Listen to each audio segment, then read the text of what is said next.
Good morning, everybody. Hi, hello, how are you? Welcome to another video. You probably clicked on this video because you got a notification for it, or you saw it in your recommendations and you're in the LPS community and you're like, hey, what?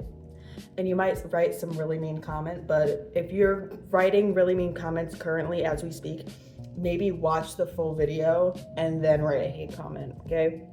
That's important. Or you are somebody who actually fully does believe that your kid is too old for LPS. Before we start, I probably should talk about something real quick. So I started playing with LPS when I was 4. My mom said that I got a veterinarian set and she was really confused about it. It's a for 4-year-old. So it was either this set or this set. We don't know which one, but both of them are very near and dear to my heart, and I still have all of those pets mainly from my childhood. Anyways, moving on. And growing up, like, I've always played my LPS, you know? I'm in my room, like, there's several videos of me playing and making videos because it was really fun.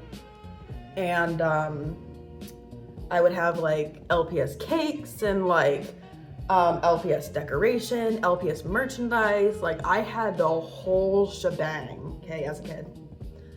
And another thing that I probably should mention is, as a kid, don't worry, we'll get to the part why your kid might be too old for LPS and how to deal with that. But first, as a kid, I didn't have many friends. This is just a little bit of a war dump. I didn't have many friends. I picked my nose, I ate it, I cried a lot, and a lot of those attributes, or those, are actually going to be shown in my LPS videos in the future. And if I did have friends, maybe it'd last like a few months or so. I always sat alone at lunchtime, for most of the time anyway. And I was one of those kids that would get excited over sitting with the teacher for field trips because I had no one else to sit with. But when I got home, I did have one thing, and that was my LPS. They stuck with me no matter what, to the point where I saw them as my actual friends because I didn't have any. And when I went home, I could just use my mascot to speak and talk to other people and make things up.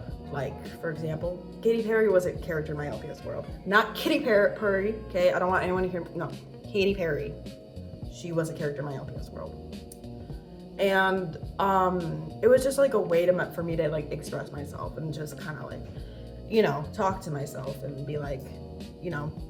And obviously when I was a kid and going through like not having friends and stuff like that, I didn't tell anyone. Because guess what? Your kid's not going to tell you everything, okay? Your kid is not going to, if you think you know your kid's not going to tell you everything, because you know what? They are their own person. And sometimes they're not ready to talk about stuff, okay? But LPS were my friends. And, like, growing up, when new kids would enter my family, I'd get scared because I'm like, I have this whole setup, this whole LPS world set up. This is my home, this is my safe space. Somebody else is gonna enter it. Of course, unfortunately, I was mean to my siblings because I was like, I don't want them to enter my world. This is my safe space. And I'm just like, I wouldn't let people touch my stuff because it was mine, my safe space specifically, just due to having a lack of friends. And in this world, anything could happen. Like, I had a boyfriend, actually, I'm gonna go get him, hold on. Guys, I had a boyfriend, I actually don't remember his name. He kind of looks like an Alex, or like an Alec. I remember there was a kid in my class named that, and I liked that name. But he also looks like a Nick, so I don't know. Anyway, I had a boyfriend, I had other things as well. I discovered LPS too. And one of my favorite creators is now one of my friends, and that is Go Green Girl, otherwise known as Lex. I fell in love with random events and Dinner Disaster, and I even have my Dinner Disaster recreation on this thing. All I did was add music and some random zoom-ins. Because it was funny. And in the middle of the video, it says, "This video is for Go Green Girl," and stuff like that. But I would often take a lot of creators' characters and put them in my LPS world, which I know is probably some people are like, that's stealing. And like, you can tell that some of them were even just like models.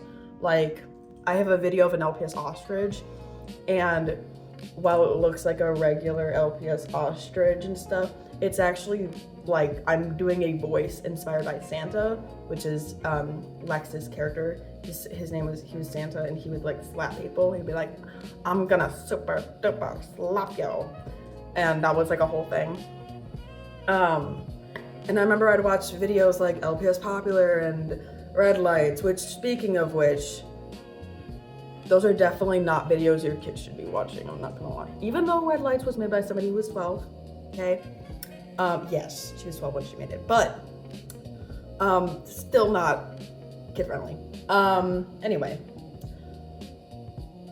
But that's something that inspired a lot of my videos. The point is that my entire life I've been using LPS for story time.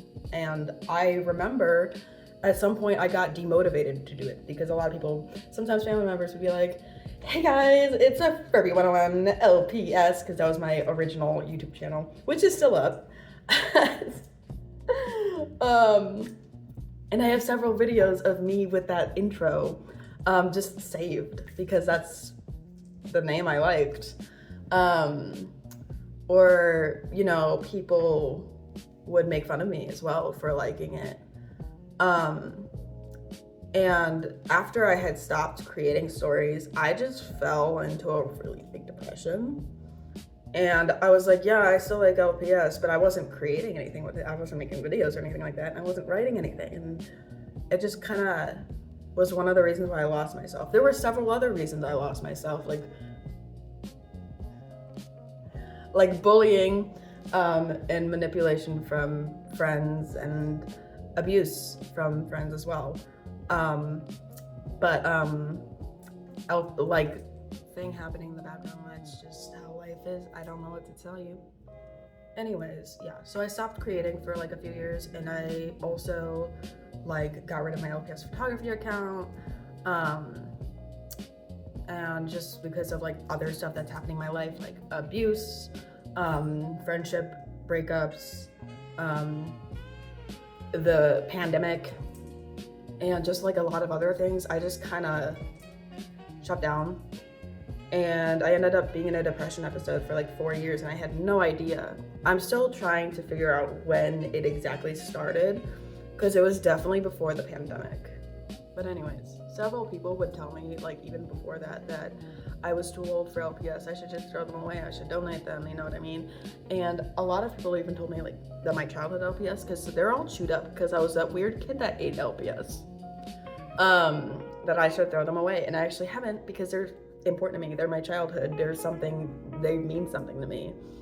And I'm gonna be honest, this is what I'm gonna say about your kid being too old for LPS. They're not.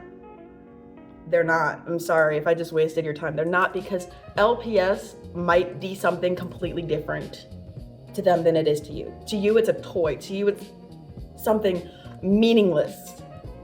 To you, it is like just something to collect, something that 6-year-olds might be like playing with and stuff like that. But to them, okay, to your kid or whoever you're trying to convince, it might be an outlet for depression or for story times, and maybe they're gonna be an author one day, okay? Like LPS Ace, they did Experiment 42, and now they're making it a book, okay?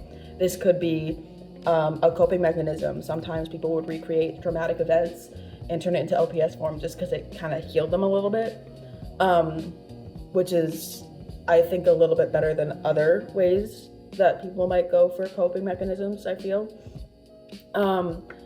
But like, if you look at what I face, okay, that's what LPS were to me, but everyone else saw it as something different. Everyone else saw it as something just like a little kid's thing.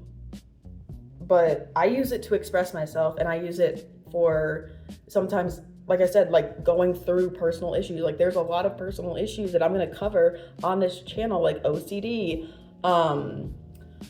depression, like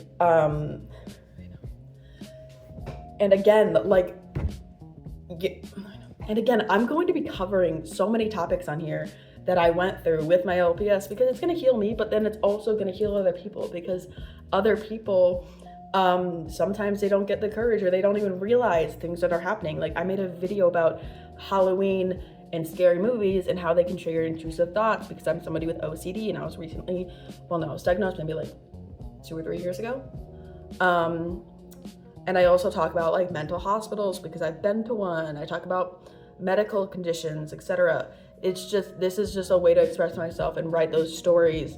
And there's so many other people in the community backing them and being like, yes, your creativity is here. We're here for you.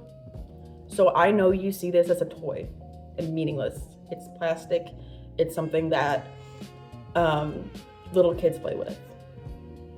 But to a lot of other people, it's not. It's storytelling, it's comfort, it's friendship, it's a safe space, okay? So your kid's not too old for LPS. I know. So your kid's not too old for LPS. You're just not seeing what they're seeing. And it's okay to not see what they see, but just because you don't see what they see doesn't mean that you should erase it from them. It's important to them, and it is something that has made a really big impact to several people in the community. So you don't have the right to take that away because you're not the kid.